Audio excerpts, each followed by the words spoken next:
Hi guys, before we start class 7 NCERT history textbook, let's recall what we learned in chapter 12 of class 6 history textbook.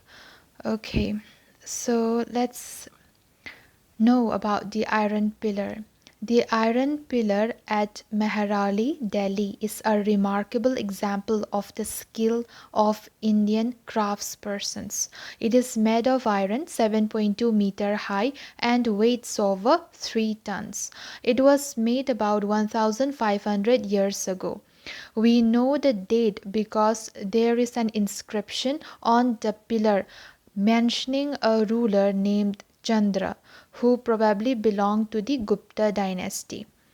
What is amazing is the fact that the pillar has not rusted in all these years. The skills of our craftspersons are also apparent in the buildings that have survived, such as stupas. The word stupa means a mold, while there are several kinds of stupas, round and tall, big and small. These have certain common features. Generally, there is a small box placed at the center or heart of the stupa. This may contain bodily remains such as teeth, bone, or ashes of the Buddha or his followers, or things they used, as well as precious stones and coins. This box is known as Relic Casket. Okay, so this box, which is placed at the center or at the heart of the stupa, is called Relic Casket, and it is covered with earth. Later, a layer of mud brick or bagged brick was added on top, and then the dome like structure was sometimes covered with carved stone slabs. Often a path known as Pradakshina path was laid around the stupa.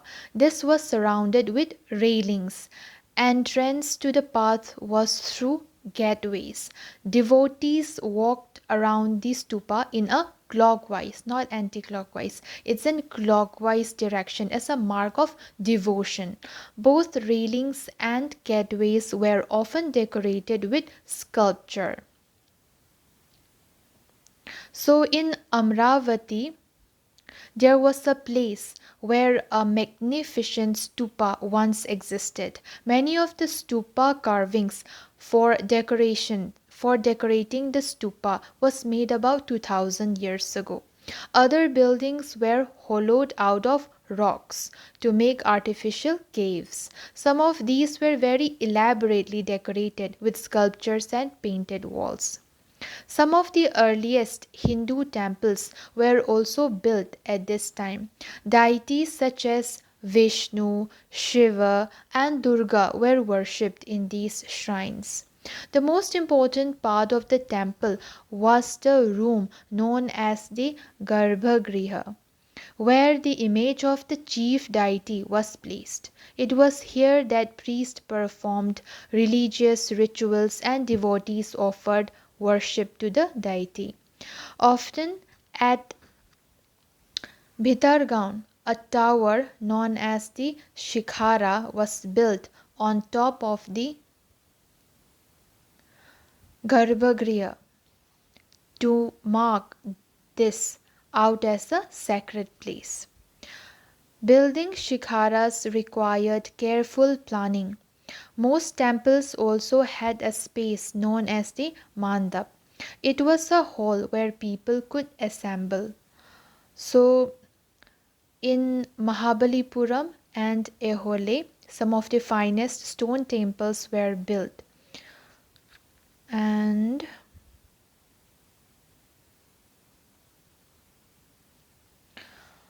so there were several stages in building a stupa or a temple. Usually the kings or queens decided to build these as it was an expensive affair.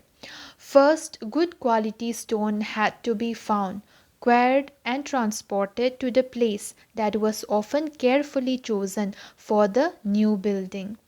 Here, these rough blocks of stone had to be shaped and carved into pillars and panels for walls, floors, and ceilings. And then these had to be placed in precisely the right position.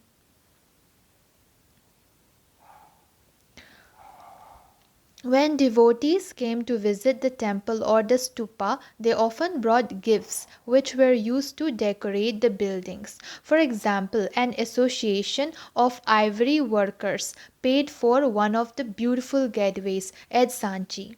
Among the others who paid for decorations were merchants, farmers, garland makers, perfumes, smiths, perfumers, smiths, and hundreds of men and women who are known only by their names which were inscribed on pillars, railings, and walls. Now let's come to paintings. So Ajanta has several caves which were hollowed out of the hills over centuries. Most of these were monasteries of Buddhist monks, and some of them were decorated with paintings. Here are some examples. As the caves are dark inside, most of these paintings were done in the light of torches. The colors, which are vivid even after 1500 years, were made of plants and minerals. Now let's come to the world of books. Some of the best known epics were written during this period. Epics are grand, long compositions about heroic men and women and include stories about gods. A famous Tamil epic, the Shilapadikaram, was composed by a poet named Ilango around 1800 years ago. It is the story of a merchant named Kovalan who lived in Puhar and fell in love with a courtesan named Madhvi, neglecting his wife Kanagi. Later, he and Kanagi left Puhar and went to Madurai, where he was wrongly accused of theft by the court jeweler of the Pandya king. Another Tamil epic, the Mani Mekalai, was composed by Satanar around 1400 years ago. This describes the story of the daughter of Kovalan and Madhvi. These beautiful compositions were lost to scholars for many centuries till their manuscripts were rediscovered about 100 years ago. Other writers such as Kalidasa wrote in Sanskrit, and Kalidasa is the author of a best known poem, the Meghdut. Purana literally means old. The Puranas contain stories about gods and goddesses such as Vishnu, Shiva, Durga, or Parvati. They also contain details on how they were to be worshipped. Besides, there are accounts about the creation of the world and about kings. The Puranas were written in simple Sanskrit verse and were meant to be heard by everybody, including women and Shudras, who were not allowed to study the Vedas. Two Sanskrit epics, the Mahabharata and Ramayana, had been popular for a very long time. The Mahabharata is about a war fought between the Kauravas and Pandavas, who were cousins. Both the Puranas and the Mahabharata are supposed to have been compiled by Vyasa. The Bhagavad Gita, about which we heard, was also included in the Mahabharata. The Ramayana is about Rama, a prince of Koshala who was sent into exile.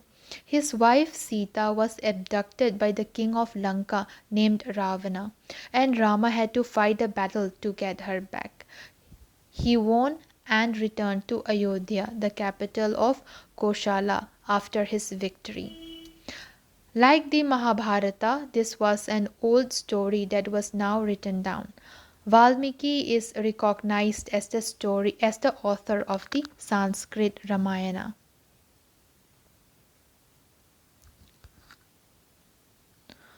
So, ordinary people also wrote stories, and we can find them as a collection of stories as Jatakas and the Panchatantra, which were written down around this time. Stories from the Jatakas were often shown on the railings of stupas and in paintings in places such as Ajanta.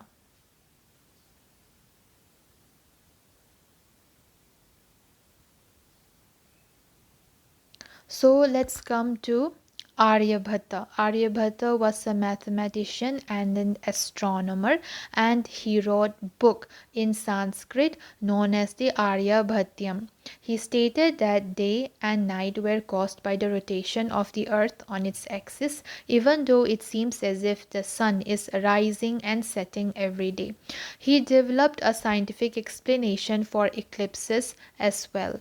He also found a way of calculating the circumference of a circle, which is nearly as accurate as the formula we use today. So let's find out about zero. While numerals had been used earlier, mathematicians in India now invented a special symbol for zero.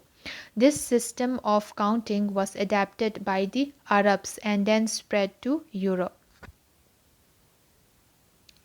Okay, now let's start our class 7th history book. So let's start class 7th history textbook of NCERT. So the first chapter is Tracing Changes Through 1,000 Years. So this figure is a section of the world, a section of the world map drawn by the geographer Al-Idrisi in the 12th century, showing the Indian subcontinent. Okay, so this is how they drew the map of India. So, what is a cartographer? It's a person who makes maps.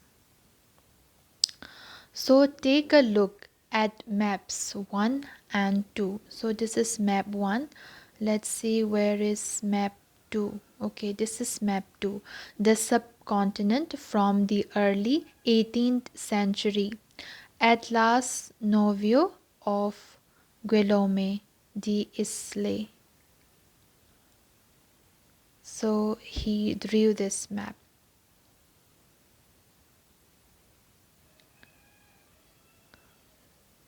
So now let's start. Take a look at map 1 and 2. Map 1 was made in 1154 CE. It would be Common Era as we know, and it is same as AD, that is Anno Domini, by the Arab geographer Al-Idrisi. The section reproduced here is a detail of the Indian subcontinent from his larger map of the world. Map 2 was made in the 1720s by a French cartographer. So, a cartographer is a person who makes maps. The two maps are quite different, even though they are of the same area. In Al Idrisi's map, South India is where we would expect to find North India and Sri Lanka. And Sri Lanka is the island at the top. So, okay, this one must be Sri Lanka.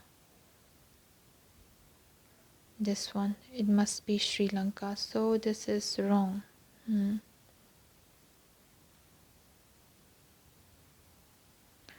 Then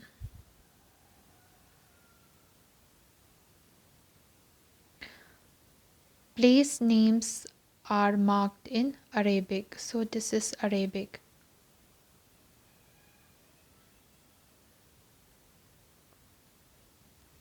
And there are some well-known names.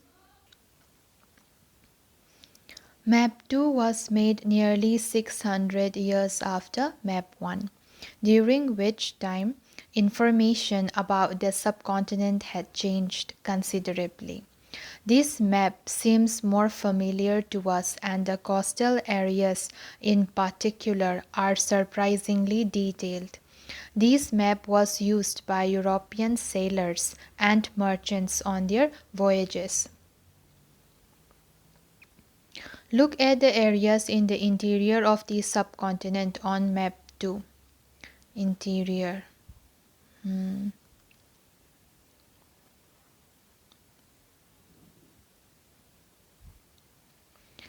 Are they as detailed as those on the coast? Follow the course of the river Ganga and see how it is shown. Why do you think there is a difference in the level of detail and accuracy between the coastal and inland areas in this map?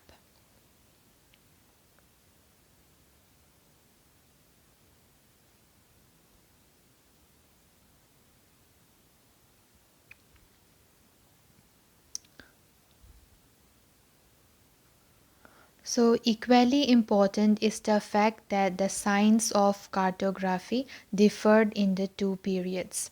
When historians read documents, maps, and texts from the past, they have to be sensitive to the different historical backgrounds, the context in which information about the past was produced, new and old terminologies.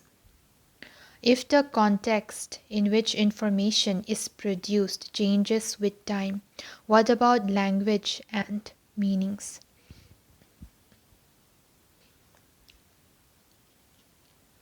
Historical records exist in a variety of languages which have changed considerably over the years. Medieval Persian, for example, is different from modern Persian. The difference is not just with regard to grammar and vocabulary, the meanings of words also change over time. Take the term Hindustan, for example. Hindustan, for example, today we understand it as India, the modern nation state. When the term was used in the 13th century by Minhaj-e-Siraj, a chronicler who wrote in Persian, he meant the area of Punjab, Haryana, and the lands between the Ganga and Yamuna. He used the term in a political sense for lands that were a part of the dominions of the Delhi Sultanate. The areas included in this term shifted with the context of the Sultanate, but the term never included South India. By contrast, in the early 16th century, Bahadur used Hindustan to describe the geography, the fauna, and the culture of the inhabitants of the subcontinent. As we will see later in the chapter, this was somewhat similar to the way the 14th century poet Amir Khusrau used the word Hind. While the idea of a geographical and cultural entity like India did exist, the term Hindustan did not carry the political and national meanings which we associate with it today. Historians today have to be careful about the terms they use because they meant different things in the past. Take, for example, a simple term like foreigner. It is used today to mean someone who is not an Indian.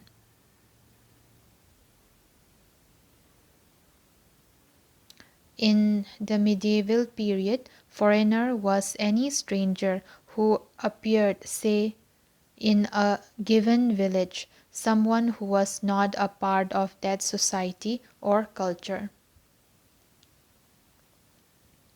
In Hindi, the term Pardesi might be used to describe such a person, and in Persian, Ajnabi. A city dweller, therefore might have regarded a forest dweller as a foreigner. But two peasants living in the same village were not foreigners to each other, even though they may have had different religious or caste backgrounds.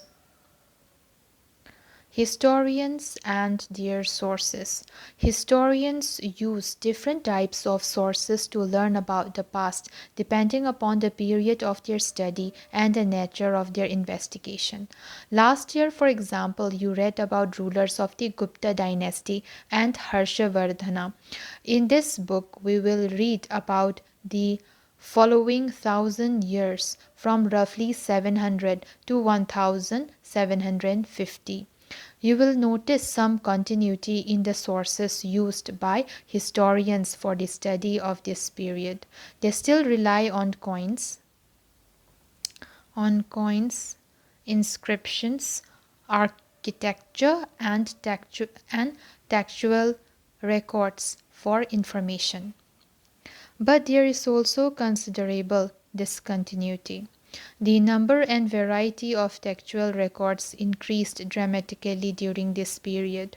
They slowly displaced other types of available information. Through this period, paper gradually became cheaper and more widely available. The value of paper. Compare the following. In the middle of the 13th century, a scholar wanted to copy a book, but he did not have enough paper, so he washed the writing of a manuscript he did not want, dried the paper, and used it.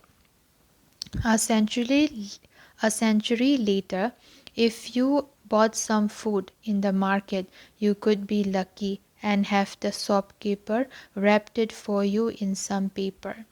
When was paper more expensive and easily available? In the 13th or the 14th century? It's easily available in the 14th century. So, what is an archive? It's a place where documents and manuscripts are stored.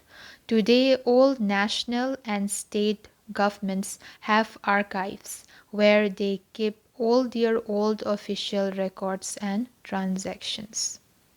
So people used it to write holy text, chronicles of rulers, letters and teachings of saints, petitions and judicial records, and for registers of accounts and taxes. Manuscripts were collected by wealthy people, rulers, monasteries, and temples. They were placed in libraries and archives.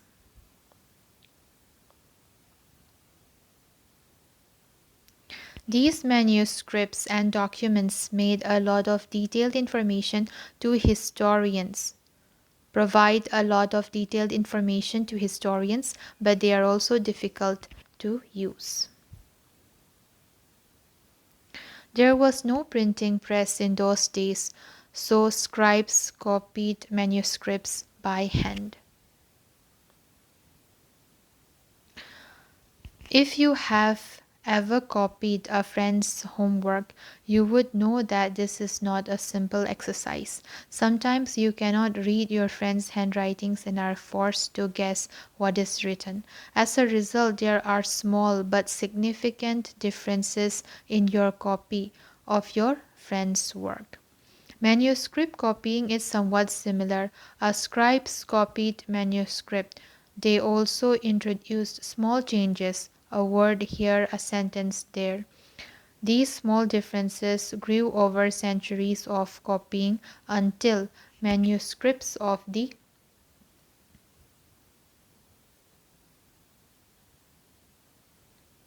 Manuscripts of the same text became substantially different from one another.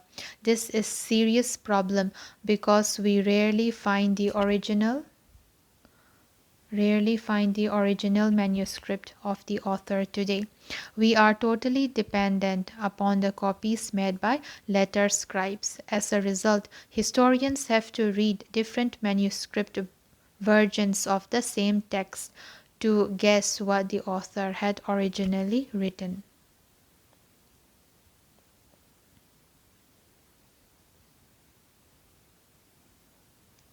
So, this figure is a painting of a scribe making a copy of a manuscript.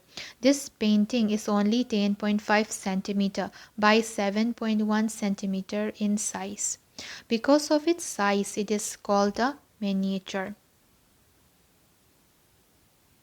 Miniature paintings were sometimes used to illustrate the text of manuscripts. They were so beautiful that later collectors often took the manuscripts apart and sold just the miniatures.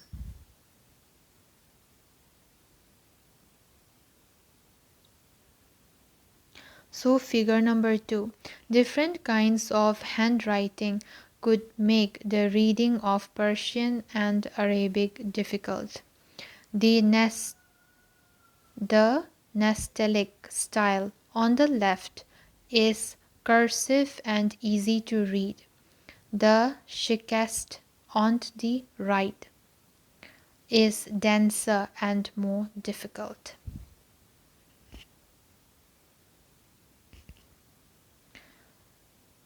On occasion, authors revised their chronicles at different times. The 14th century chronicler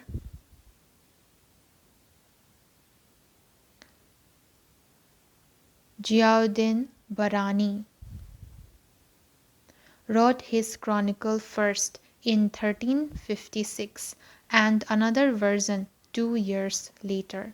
The two differ from each other, but historians did not know about the existence of the first version until the 1960s. It remained lost in large library collections. New social and political groups.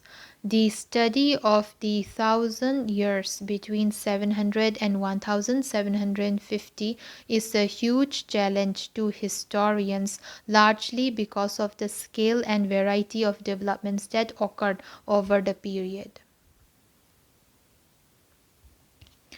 At different moments in this period, new technologies made their appearance, like the Persian wheel in irrigation, the spinning wheel in weaving, and firearms in combat. New foods and beverages arrived in the subcontinent: potatoes, corn, chilies, tea, and coffee. Remember that all these innovations, new technologies, and crops came along with people who brought other ideas with them as well. As a result, this was a period of economic, political, social, and cultural changes. You will learn about some of these changes in chapters 5, 6, and 7. This was also a period of great mobility. Groups of people traveled long distances in search of opportunity. The subcontinent held immense wealth, and the possibilities for people to carve a fortune. One group of people who became important in this period were the Rajputs, a name derived from Rajaputra, the son of rulers.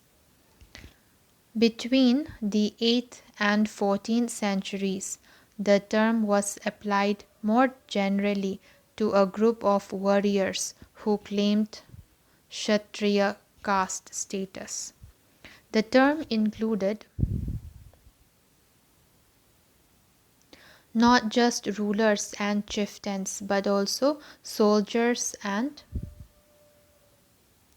commanders who served in the armies of different monarchs all over the subcontinent. So, what is this image? This is a Persian wheel.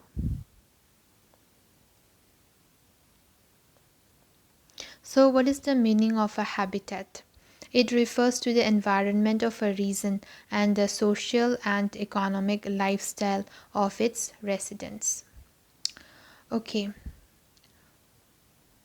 a chivalric code of conduct, extreme valor, extreme valor, and a great sense of loyalty were the qualities attributed to Rajput by their poets and bards. Other groups of people, such as the Marathas, Sikhs, Jats, Ahoms, and Kayasthas, a caste of scribes and secretaries, also used the opportunities of the age to become politically important.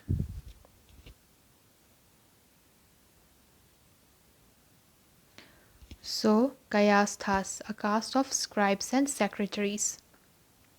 Throughout this period, there was a gradual changing of forest.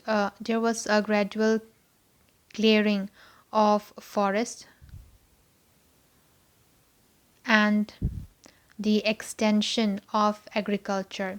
A change faster and more complete in some areas than in others. Changes in their habitat forced many forest dwellers to migrate. So, habitat it refers to the environment of a region and the social and economic lifestyle of its residents. Others started tilling the land and became peasants. These new peasants groups gradually began to be influenced by regional markets, chieftains, priests, monasteries, and temples. They became part of large complex societies and were required to pay taxes and offer goods and services to local lord. As a result, significant economic and social differences emerged amongst peasants. Some possessed more productive land, others also kept cattle, and some combined artisanal work with agricultural activity during the lean season. As society became more differentiated, people were grouped into jatis or subcaste and ranked on the basis of their background and their occupations. Ranks were not fixed permanently and varied according to the power, influence, and resources controlled by the members of the jati. The status of the same jati could vary from area to area. Jatis framed their own rules and regulations to manage the conduct of their families. These regulations were enforced by an assembly of elders, described in some areas as the Jati Panchayat. But Jatis were also required to follow the rules of the village. Several villages were governed by a chieftain. Together they were only one small unit of a state. Of the technological, economic, social, and cultural changes described in this section, which do you think were most significant in the town or village in which you live? Region and empire. Large states like those of the Cholas, Tughlaqs, or Mughals encompassed many regions. A Sanskrit prashasti, for an example, praising the Delhi Sultan Ghiyasuddin Balban 1266 to 1287 explained that he was the ruler of a vast empire that stretched from Bengal, Goda in the east to Gajni, Gajana in Afghanistan in the west and included all of South India, Dravida.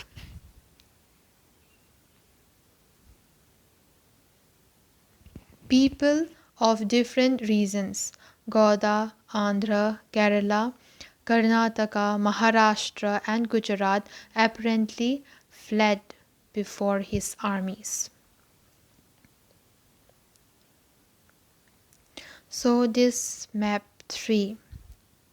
These are provinces of the Delhi Sultanate during Muhammad Tughlaq's reign, according to the Egyptian source. Masalik al-Absar fi Mamalik al-Amzar of Shihabuddin Umari. It covered many areas, the whole of India, apart from northeast. Okay, historians.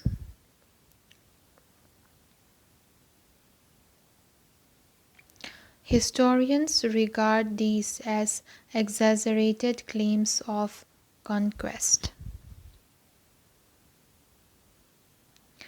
At the same time, they try to understand why rulers kept claiming to have control over different parts of the subcontinent. Why do you think rulers made such claims? Language and reason. In 1318, the poet Amir Khusro noted that there was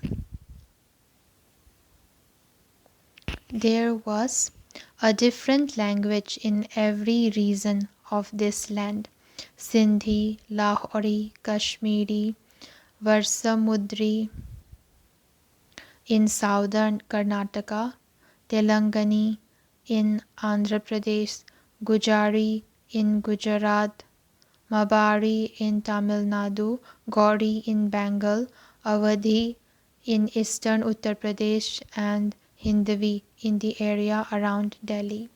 Amir Khusro went on to explain that in contrast to these languages, there was Sanskrit, which did not belong to any region.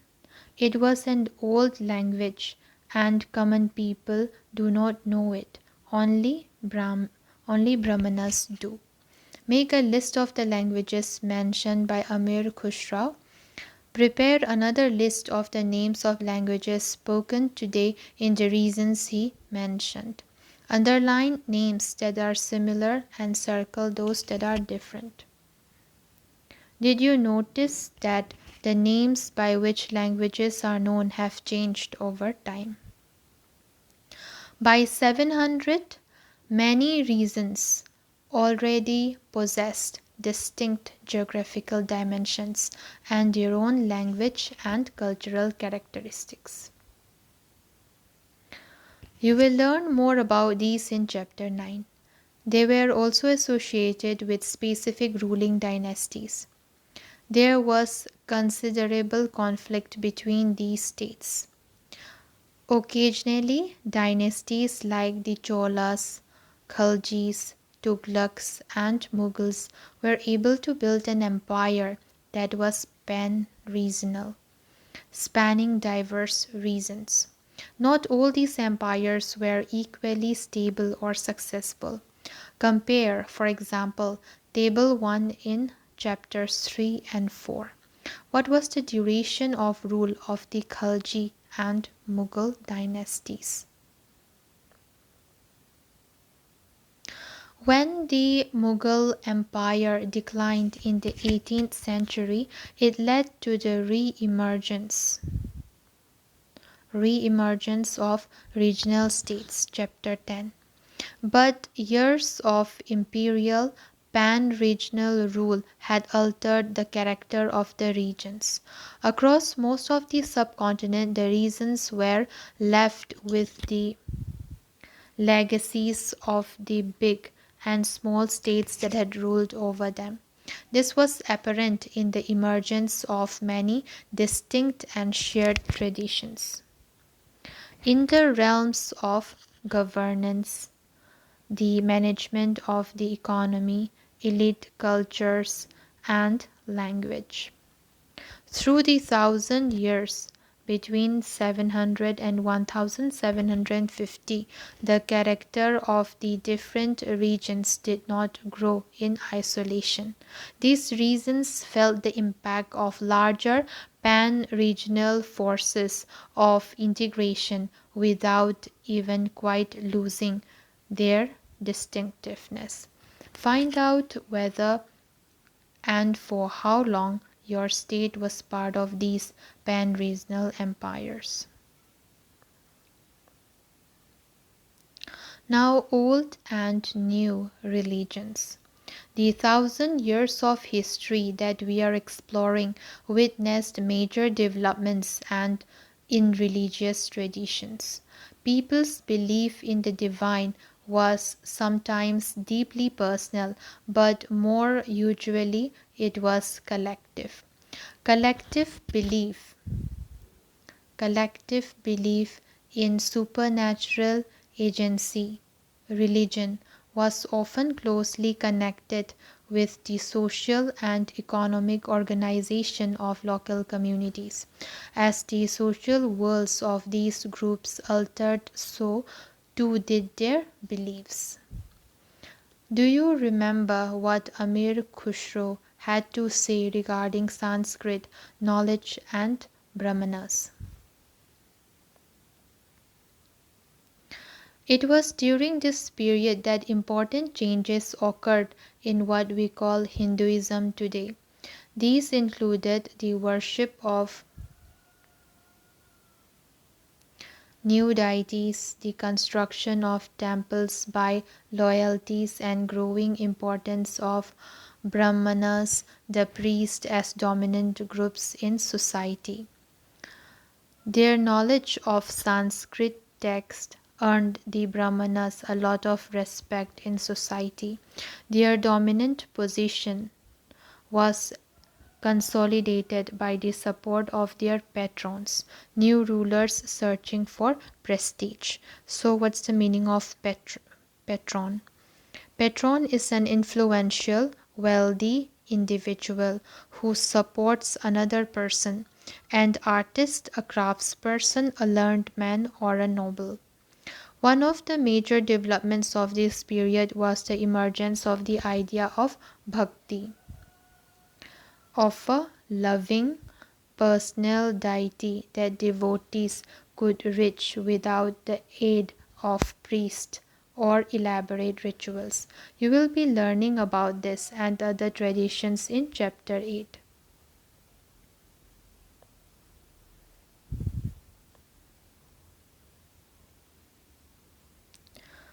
This was also the period when new religions appeared in the subcontinent.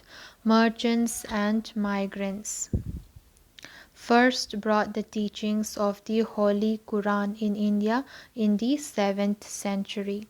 Muslims regard the Quran as their holy book and accept the sovereignty of the one God Allah, whose love, mercy, and bounty embrace all those who believe in Him, without regard to social background.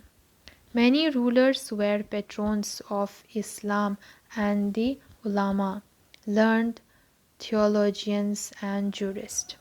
And like Hinduism, Islam was interpreted in a variety of ways by its followers. There were the Shia Muslims, who believed that the Prophet Muhammad's son-in-law Ali was the legitimate leader of the Muslim community, and the Sunni Muslims who accepted the authority of the early leaders, Khalifa of the community, and the succeeding Khalifas. There were other important differences between the various schools of law, Hanafi and Safi, mainly in India, and in theology and mystic traditions. Thinking about time and historical periods. Historians do not see time just as a passing of hours, days, or years, as a clock or a calendar. Time also reflects changes in social and economic organization, in the persistence and transformation of ideas and belief. The study of time is made somewhat easier by dividing the past into large segments, periods that possesses shared characteristics. In the middle of the 19th century, British historians in the beginning of the 19th century. So it would mean 1800s. In the middle, so middle would mean 1850s. So in the middle of the 19th century, British historians divided the history of India into three periods. So it would be Hindu, Muslim, and British. This division was based on the idea that the religion of rulers was the only important historical change and that there were no other significant developments in the economy, society, or culture. Such a division also ignored the rich diversity of the subcontinent.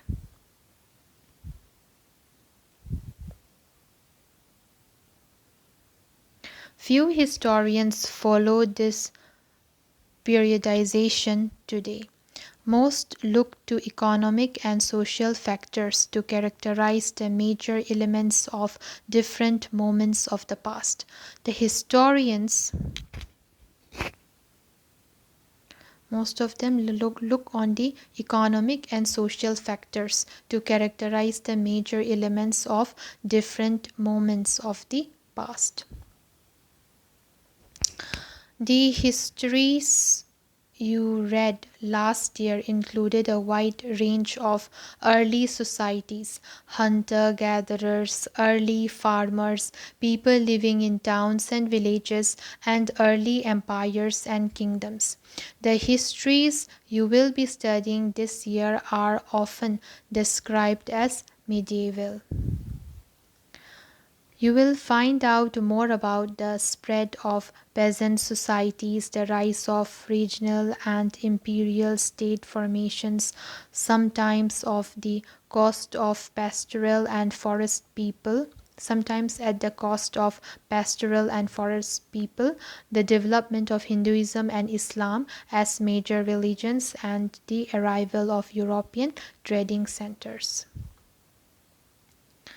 These 1,000 years of Indian history witnessed considerable change. After all, the 16th and 18th centuries were quite different from the 8th or the 11th. Therefore, describing the entire period as one historical unit is not without its problems. Moreover, the medieval periods is often contrasted with the modern period. Modernity carries with it a sense of material progress and intellectual advancement. This seems to suggest that the medieval period was lacking in any change whatsoever. But of course, we know this was not the case. During these 1,000 years, the societies of the subcontinent were transformed often, and economies in several regions reached a level of prosperity that attracted the interest of European trading companies. As you read this book, look out for signs of change and the historical processes at work. Also, whenever you can, spare what you read in this book with what you read last year. Compare what you read in this book with what you read last year. Look out for changes and continuities wherever you can, and look at the world around you to see what else has changed to remain the same or remained the same. Keywords: manuscript, jati, region, periodization. Now let's do true or false. Number A. We do not find inscriptions for the period after 700. False. We do find inscriptions. The Marathas asserted their political importance during this period. True. Forest dwellers were sometimes pushed out of their lands with the spread of agricultural settlements. True. Sultan Ghiyasuddin Balban controlled Assam, Manipur, and Kashmir. It's false. Fill in the blanks. Archives are places where documents and manuscripts are kept. Ziauddin Barani was a 14th century chronicler. And number C. Potatoes, corn, chilies, tea, and coffee were some of the new crops introduced into the subcontinent during this period. Thank you guys. See you in my next video. Bye.